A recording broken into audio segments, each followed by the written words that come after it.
gatinhas e gatinhos, tudo bem? Bem-vindos a mais um vídeo do meu canal.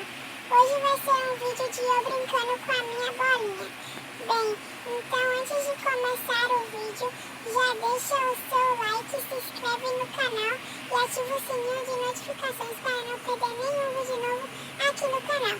Então bora pro vídeo. Ai, papai!